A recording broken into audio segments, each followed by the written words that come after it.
Assalamu alaikum and a very good morning to all of you. May the peace and blessings of Allah be upon you and upon your family members, neighbors, relatives, friends, and our all subscribers, viewers, commenters. Ameen Ya Rabbal Alameen.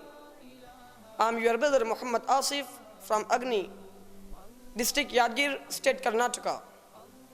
I'm pursuing personality development class at Madrasa Baitul Uloom Sindhi in Karnataka.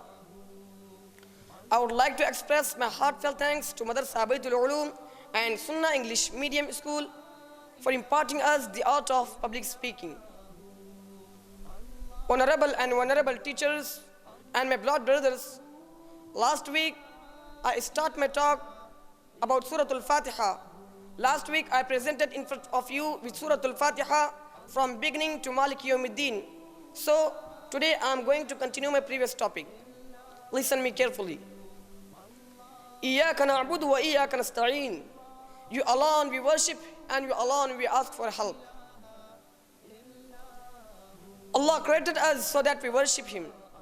Allah said in the Quran, وَمَا خَلَقْتُ الْجِنَّ وَالْإِنسَ إِلَّا لِيَعْبُدُونَ. I have not created the jinns and humans except that they worship me. Do you know what is the meaning of ibadah?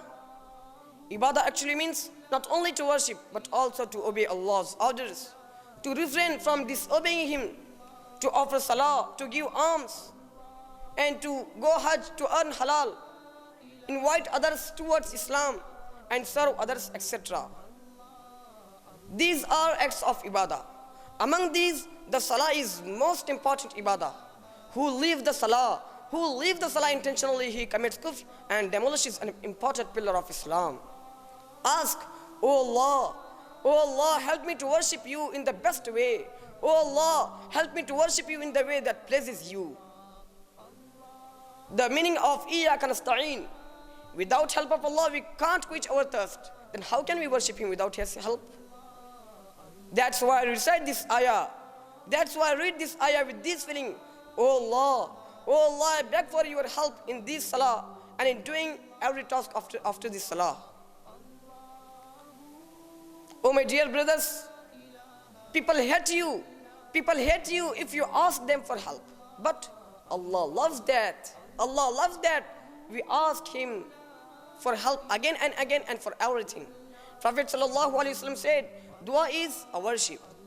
An important suggestion, try to remember this hadith Qudsi every time you recite Al-Fatiha. Prophet ﷺ said that Allah said, I have divided the salah between me and my slave. And whatever he asked, I'll provide him. When the slave says, Alhamdulillahi Rabbil Alameen, then Allah says, Hamidani Abdi, which means my slave has praised me. And when he says, Ar-Rahmanir Rahim, then Allah says, Athna Alayya Abdi, which means my slave has lauded me. And when he says, Maliki Yawmiddin, then Allah says, Majjadani Abdi, which means my slave has glorified me. And when he says, Iyyaka na'budu wa iyyaka nasta'een, then Allah says, this is between me and my slave. And whatever he asks, I will be providing him. And when he says, Ihdina as-sirata al-mustaqim, sirata alladhina an'amta alayhim, ghayri al-maghdubi alayhim wal-dhalleen. This is for my slave. This is for my slave. And whatever he asks, he will be provided with it. Ihdina as-sirata al-mustaqim. Guide us to the straight path. Becoming a Muslim is the first step of the guidance. We need Allah's guidance in performing salah, after salah, during work, at home, in the office or classroom, and while interacting with friends in the market, or instigation of shaitan, and while looking or facing anyone.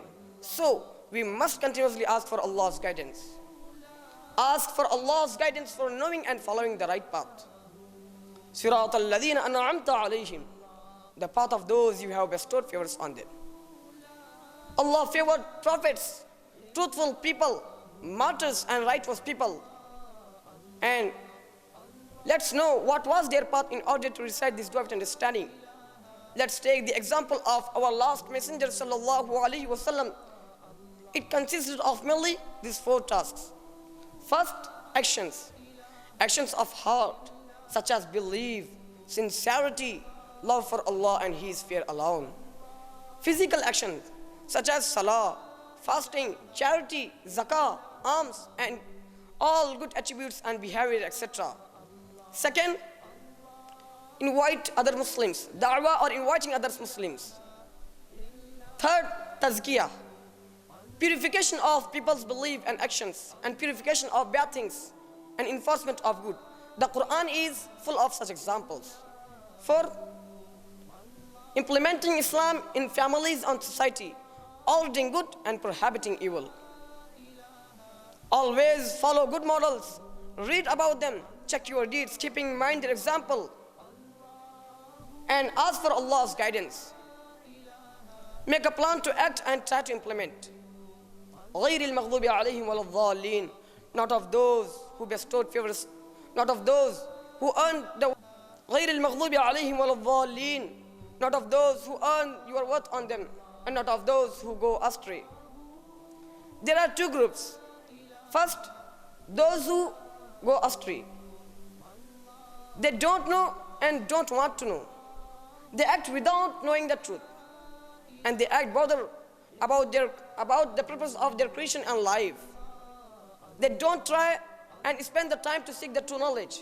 May Allah save us, may Allah protect us from following them. Second, those who earn the worth. They know and don't act upon the earth of Allah.